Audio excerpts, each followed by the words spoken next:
अच्छा सा फील करवाया कि मैंने भी कुछ सुना। अब मैं ये बताती हूँ कि मैं इसलिए आई हूँ। प्रोफेसर साहब भी हमारे साथ ही लगे हैं। हेमा जॉली दधीची वेदांत समिति हमारी बेस्ट एनजीओ का अवार्ड जो है हमें राष्ट्रपति जी से मिला है।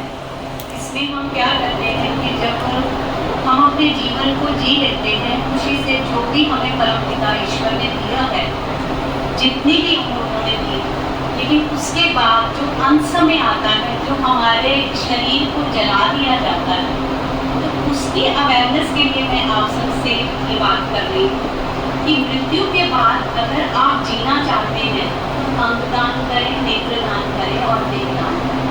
क्योंकि आज भी भारत देश में जो है वेटिंग चल रही है आंखों की, कि कुछ लोगों को जन्म से नहीं मिला या कुछ लोगों को किसी प्रॉब्लम की वजह से आंखें चली गई। तो आप ये सब सेवा करते हुए क्या आप इस चीज़ की भी जानकारी रखते हैं कि हमारी मृत्यु के बाद हमारी ये दो आंखें जो हैं वो ज़्यादा से ज़्यादा 8 लोगों को रोशनी देती है और कम से कम 2 लोगों को। 8 लोगों को कैसे कि हमारी आंखों का जो कॉर्निया है वो जितना हेल्दी होता है उसमें मल्टीपल लेयर्स होती हैं। उन लेयर्स को कट करके उस व्यक्ति की आंखों में लगाया जाता है और उससे वो रोशनी पाता है। और इसका मैं एक छोटा सा एग्जांपल ये भी दूंगी कि आप अपनी जानी पहचानी किसी भी घर में या किसी ऑफिस में जिसमें आप सालों साल रहे हैं, अगर 5 या 4 मिनट का फासला तय करते हैं आंखों को बंद करके, तो आपको कहीं ना कहीं जरूर टकराएंगे। कारण वही कि आंखों का कितना एक ज़रूरी हमारा जीवन में अंग है। तो ये सोचे कि जिसके पास जीवन भर से रोशनी नहीं है उसने इस सुंदर संसार को कैसे देखा होगा। और सबसे बड़ी बात इस दान की ये है कि इसको हमने जीते जी नहीं, हमारी मृत्यु के बाद तब हमें इसे दान करना है। तो ये कितनी परोपकार का काम होगा। हम भारतीय में तो ये सबसे एक सुंदर और पुरानी परंपरा है कि हम दान को बहुत बड़ा समझते हैं। और एक जो हमारा मिथ है, मैं उसकी भी ज़रूर बात करूँगी कि कुछ लोग बात करते हैं कि हमारी मृत्यु के बाद जो है अगर हम आँखों का दान करेंगे अगले जन्म में हमें आँखें नहीं मिलेंगी या हम अंग विहीन पैदा होंगे। पर आप ये सोचें पहला कि क्या आपने अगले जन्म को देखा है? नहीं। और दूसरा ये कि जब हम किसी और दान को करते हैं, भोजन का दान करते हुए हमारा मन बहुत प्रसन्न होता है कि हमने किसी भूखे को खाना खिलाया, आज हमने बहुत अच्छा काम किया है।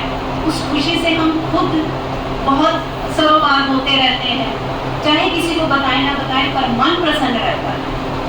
उस समय हमें कभी ये विचार आता है कि हमें मरने के बाद नया जन्म मिलेगा और हमें भोजन नहीं मिलेगा।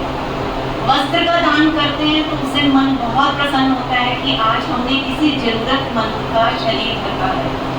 उस समय हमारे मन में ये नहीं आता कि अगले जन्म में शायद हमें कपड़ा ही नहीं मिलेगा। या पैसे का दान करते हो तो एक अंगदान के समय हमारे मन की मच्छा क्यों बदल जाती है? उसका कारण यही है कि हम अपने मन को वैसा ही बना लेते हैं।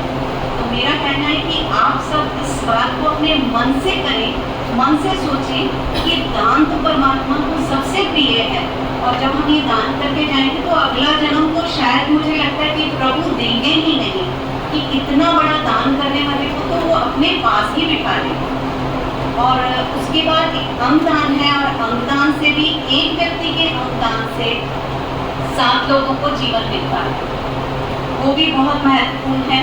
बस उसमें एक ये होता है कि जब हमारी मृत्यु ब्रेन स्टेम डेथ में होती है, जब ऑलरेडी हॉस्पिटल में होते हैं और डॉक्टर्स बोल देते हैं कि अब इनकी ज़िंदगी जो है कुछ ही समय की है, चाहे वो 4 घंटे 10 घंटे या 1 दिन, लेकिन तय है कि मृत्यु होगी।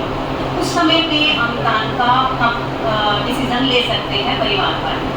और देहदान, जैसे आपकी क्लास को देख के मुझे लगा कि बहुत कुछ सिखाया जाता है, कोई भी चीज़ आसान नहीं है। आप लोगों की कुछ एक आधे घंटे का सेशन में ही मुझे लगा कि आपकी भी जो जॉब है उसके अंदर कोई ऐसा नहीं कि बाहर वाले सोच रहे ठीक है पुलिस में आ गए, बहुत अच्छा रुतबा, ये सब वो ठीक है, पर आप भी अपनी पूरी ताकत, सेवा, मन, अपना धन, अपनी मेहनत और पूरी पढ़ाई से इसके लिए आगे बढ़ते हैं। तो डॉक्टर्स भी हमारी देश सेवा के लिए, हमारे स्वस्थ सबल भारत के लिए जो बनते हैं, उनका पहला साल होता है एनाटॉमी का, मेडिकल स्टूडेंट का, जिसमें उनको एक बॉडी की ज़रूरत होती है, जो आज तक काफ़ी कुछ सालों पहले से डमी ने उसके ऊपर वो रिसर्च करते थे। अब उन्हें कुछ अवेयरनेस होने के कारण हर मेडिकल कॉलेज में डमी प्रोवाइड की जा रही है, लेकिन अभी भी वेटिंग है। हमने खुद वीडियो देखी है कि एक डॉक्टर्स के 35 से 40 बच्चे जो हैं वो एक बॉडी के ऊपर रिसर्च करते हैं, जबकि उनको एक बॉडी के ऊपर 4 या 5 बच्चों को रिसर्च करना होता है, लेकिन कमी है इसी वजह से।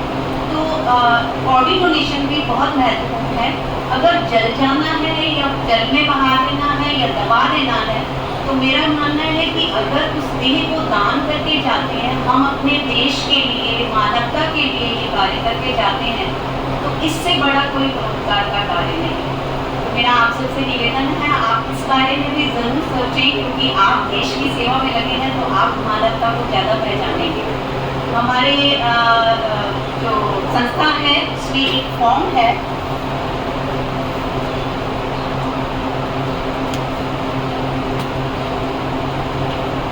ये फॉर्म में एक फोटोग्राफ, आपके 2 सिग्नेचर, 2 आपके घर के विटनेस, क्योंकि हम तो चले जाएंगे, लेकिन उन विटनेस ने बताना है कि हाँ ये चीज़ हुई, तो वो 2 विटनेस के साइन भी ज़रूरी हैं, और ये आप घर के दे सकते हैं, और ये संस्था में जमा होगा। उसके 1 या 1.5 महीने बाद हमारे पास एक कार्ड आता है, जस्ट लाइक हमारा लाइसेंस होता है, उस तरह का कार्ड आता है।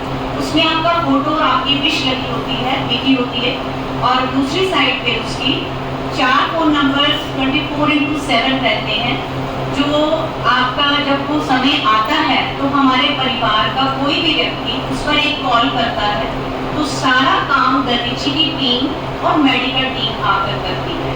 और मैं आपको बताना चाहूँगी कि एक छोटा सा ये भी है कि आँखों का दान जो है वो नॉर्मल डेथ में 4 से 5 घंटों में हो जाना चाहिए, नहीं तो आइस खराब हो जाती है।